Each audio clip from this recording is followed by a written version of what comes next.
This is the Doumani Downlo. We got a winner.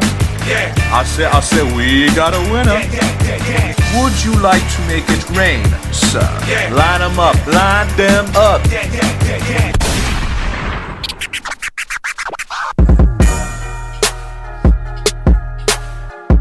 Oh yeah, welcome to the Doumani Downlo.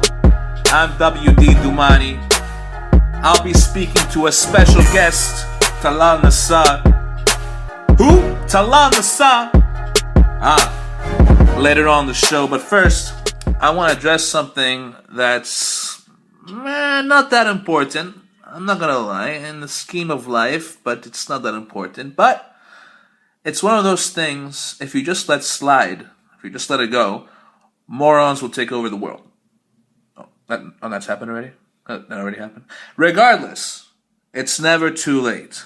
I'm gonna, give you some context, a little background here. I spend, a considerable amount of time on Tinder, not because I'm successful in the app, but you probably already presumed that. I like to read the profiles, when there's something to read.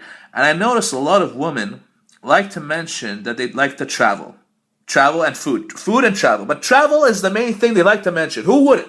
I mean, who wouldn't want to see civilized countries if you're coming from Lebanon? What, you don't honk anymore? You got electricity 24/7? No way. Everyone needs a change of scenery. So yeah, Tinder people, everyone likes to travel. You're not pointing out anything special. You're not distinguishing yourselves. And, unless you're strictly using cars, boats, or trains, you're just advertising that you're clueless and delusional and maybe suicidal. Just maybe. Now, I won't go on a plane. I won't get on a plane. There's no way. Or as I like to call the man's vessel of hell. It's really hell. And please spare me. I've heard all of your delusional rationalizations. MEA, Middle East Airlines, has the best pilots in the world, yeah, bro. Yeah, bro. Shabek, ya zalame. Yeah, it's true. They are pretty good. It's a tough place to land. Requires some skill avoiding, missiles, seagulls. But the question is, can I give my full trust to the pilot? That's the main issue. Trust. It's genetically impossible for me to trust people. I'm Lebanese. We're socialized not to trust anyone. We give our trust, it keeps getting broken, and it's a vicious cycle. I won't trust a pilot if he doesn't have a sense of humor. If he's speaking on the comm, to the passengers, and I detect that he's not funny, there's something wrong with this guy. There's something big is gonna happen, something not good. Because if he's nervous, I'm gonna be nervous. I mean, all he has to do to make me feel more comfortable is, say a joke. Break the ice with a couple of jokes. Ladies and gentlemen, welcome aboard this MEA flight to Paris. What does a frog eat in Paris? French flies. French flies. Our journey will take 4 hours and 25 minutes. Doesn't have to be a good joke. It's the attempt that counts. That would give me some comfort. Oh, hang on a second. I'm getting a WhatsApp voice note. Let's listen in. Hello, WD Doumani. It's me again. Guess who? Your one and only stalker. So hey, I was thinking to myself that probably we can move this to real life and get the chance to meet. Therefore, I'd like to invite you for a cup of coffee. Or one of those white mocha frappuccino thingies. However, in order to prevent any disappointment on your behalf, I'm not blunt. So what do you say? Would you accept my invitation? Looking forward to hearing back from you. Sincerely, your one and only stalker.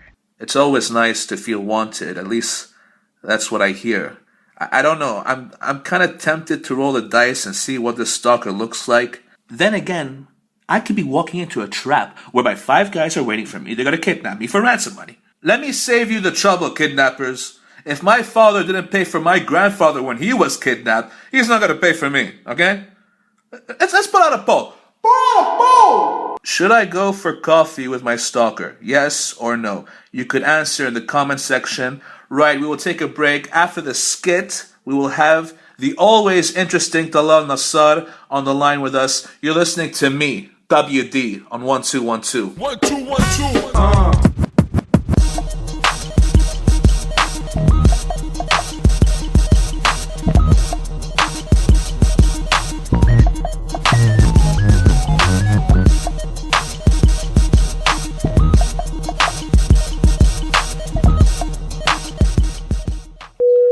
Ladies and gentlemen, this is your captain speaking. Welcome aboard this flight to Sydney. I understand we have a few nervous passengers with us on this Cathay Pacific flight, so I'm going to attempt to lighten the load with a few jokes. What's the difference between a jet engine and a flight attendant? At the end of the flight, the jet engine stops whining. No? Nothing? Hang on, I got a better one here. What do you call a pregnant flight attendant? Pilot error.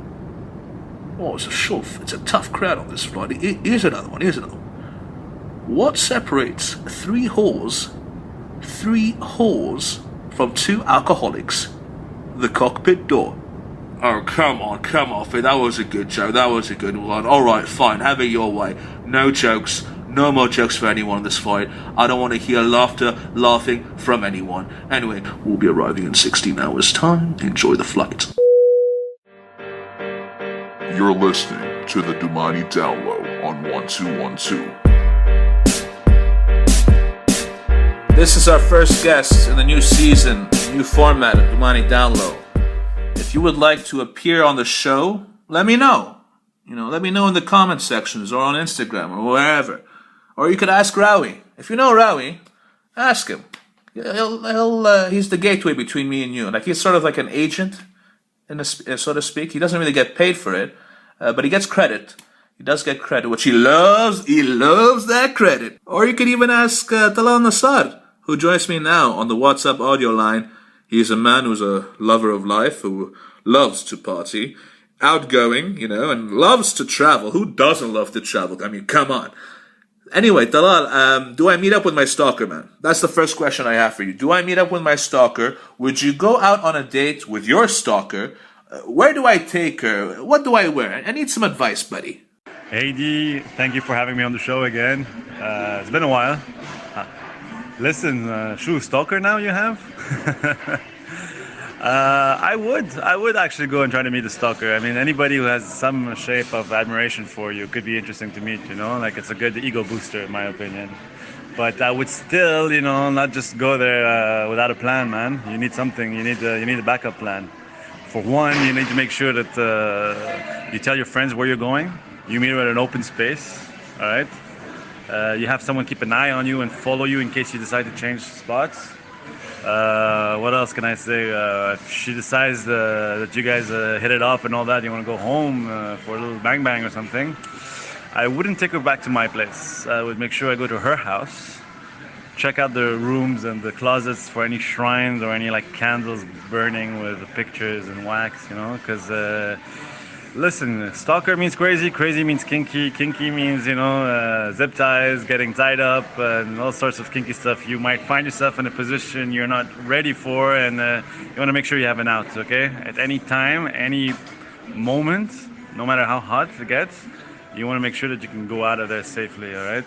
Keep a small pocket knife in your socks, just in case. I'm just saying just in case she ties you up or bangs you up or whatever. And yeah, also my girlfriend's telling me right now is whoever friend you choose to follow you, make sure it's a girl that can be even crazier than she is, That's the only way to get out of it. You gotta get them in a cat fight or something.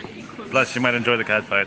Where are you right now? It's at the beach, at some festival? Where are you? I'm at a cafe having a banana and chocolate bread, man. It's the best, best in Dubai, you know what I mean? With a key lime pie and meringue. And some coffee with my girlfriend. I don't know, man. It sounds like a boring day at a plain old coffee shop. How long have you been dating? I presume it's been a while. And khalas, now you guys have settled into the routine, the norm of being in a relationship. How'd you keep the spark alive? How'd you keep her interested in you? Good on you, D. Yeah, we've been dating for a while now. We've been together for a year and a half. But it's not what it sounds like. It's not the boring date thing. It's actually a morning hungover, let's wake up and have some breakfast thing after a crazy night out yesterday. Took her to a Filipino bar. Whereas, see, that's how you keep her on her toes, after a year and a half. You take her to places she does not expect to go to. Like a Filipino strip bar, where stripper meets ballroom dancing. I don't know if it sounds right, but it's that kind of weird. It's you're in Dubai, so you don't really have the strippers, but at the same time, it's all the boom boom action of tango meets Miley Cyrus's twerking. You know what I mean? That's how you keep them on their toes, D. That's how you keep them on their toes. Well, that sounds lovely, man. It sounds pretty cool. I'd love to check it out sometime. It does sound weird, a little weird. That's probably where the intrigue is coming from. So you mentioned you were hungover. You like to party. What kind of party would you throw if you had unlimited resources, no money issues? Go ahead, spread those peacock wings. Ooh, unlimited resources. And throw a party, peacock style. First of all, it'll have to be like a 3-day thing. Definitely a 3-day thing. Like a kind of thing where you submerge yourself into the whole thing and you're not allowed to leave once you get in. So like probably on like a deserted island. Not too small, but not too big either, where you, I mean, like within a couple of hours you could go around the whole island, but make sure that the full island is built up with crazy ass like art pieces, you know, like really funky psychedelic stuff. Glow in the dark colors, like, you know, like neon paints everywhere. Maybe have the sand like, you know, like removed. Unlimited resources, right? So I have like the sand removed, and I make sure the sand is like a ball pit of foam, and all. I mean, inside you can find stuff like little like drug packages and stuff like that. I don't know if I could say that on your show, but still. It would be like psychedelic shit for sure. Have music, you know. Every day would be like a different theme. People would dress up and then it's crazy as fuck as they want, you know. Maybe naked even. Like have like a nudie section for those who are into that. Have a hipster section with a spiritual section too for all of those people. But at the same time, have right next to them another section for people like, you know, us, who are a little more critical, that wanna do things to hipsters. That would be cool. But definitely have a fucking crazy ass party. Have 300, 400, maybe 1,000 people max. Same mind, you know. Have a screening process, of course. I don't want anyone just showing up at that party. And yeah, so like crazy ass music. Have like, you know, kinds of 3 nights, so 3 themes. Have a fire burn at the end, like a procession thing, you know, like a whole like release of the event. And yeah, so basically you get on the island, you can't leave for 3 days. You have to be self-sufficient and self-reliant. We'll help you out where needed. But the idea is about, you know, everyone coming in and sharing, caring, of course. And yeah, just having a good time. No judgments. No judgments. People will actually get on the island through like a balloon, hot air balloons or zeppelins. And you just like throw them off or like parachute themselves into it. Definitely have like monkey bars and like, you know, spider webs all around with hammocks and shit for people to sleep in and all that. Make it comfortable. Yeah, man, fucking crazy shit. Definitely something like out of this world type of shit. Yeah, I don't know. And a peacock. Definitely have a peacock fly sometime. You know, like have like that be our mascot or something. A flying peacock with wings that you can lick and trip on acid. And you'll have the peacock running around in the island, and whoever catches the peacock can lick its wings. That's the thing. Yeah, that's the idea. It will be called Find the Peacock in You. Count me out, bro. I mean, no offense. I mean, it sounds like a lovely party. Sounds like I'd have a memorable time. But I'm really too old for that kind of scene. Too old for that shit. You know, for what you have planned, of course. And I'm not going to get on a hot air balloon. There's no way. I'm going to ask you a series of hypothetical questions now. If you were exiled to an island that only had a giant screen TV, surround sound system, and a DVD player, which 3 movies or series would you bring? Definitely gonna have to get something that's long enough so I don't get bored of it so quickly. So with The Godfather, 1, 2, and 3 is a series. That's one. I get the Tarantino series. I don't know if you could say that, but like the Reservoir Dogs all the way down to the Kill Bills and shit. And definitely Vikings, man, as a series. I love that series. You know, I never got into Vikings. I mean, I only saw 1 episode, the pilot, and it felt like a budget down version of Game of Thrones. Anyway, would you rather get uglier or dumber? I don't know, they say ignorance is bliss, D, so I guess dumber. Dumber. I'm too smart for my own good. Ignorance is poison, I tell you. It's not bliss, it's poison. Now, if a genie offered you one wish, and you cannot wish for more wishes, what would you wish for? Can I ask for more genies? You got me. I didn't put a rule on that one. You could have all the genies you want. I don't know if these genies grant wishes. If you had a time machine, like in Back to the Future, great movie, great series, which year would you travel to and why? I think I'll go back to the 1920s, D, you know, like the Charleston era. I feel like that's the roaring 20s. I think I belong in those days, the Gatsby's. and all that. Yeah, because you're a party animal. And I believe you would actually thrive in the 1920s. We gotta get on that somehow. If, let's say, your close friend, Rawi, murdered someone, well, for a good reason, he murdered someone for a good reason, but you couldn't go to the police, how would you dispose of the body, or would you turn Rawi into the authorities? I would definitely dispose of the body. So what you want to do to dispose of a body is very simple. First of all, if the body has been killed in the room or anything like that, you want to get plastic batches so you can cut the body up in smaller chunks. Once you cut the body up in smaller chunks, you want to use an electric saw. You don't want to use anything manual because you're going to be hacking through bones and shit. So you want to go through the joints and stuff to make sure that you get it in small pieces. When you get it in small pieces, then you want to transfer everything into your bathtub. And you're going to pour some acid in it, you know. You get a little bit of, I don't want to give you the full recipe, but, you know, some Clorox, some bath soaps and some stuff like that. You get some acid in there. What it'll do, it will degrade all the hair, all the skin and the muscles. But what you're going to be left with is going to be a lump of bones, teeth, and some cartilage. You're going to take that cartilage, bones, and teeth, and you want to make sure that you grind them later into a bone grinder. Once you have them in a bone grinder, then you just go around town and sprinkle them from your window. That's what I would do. Or just take them out to the desert and bury them there.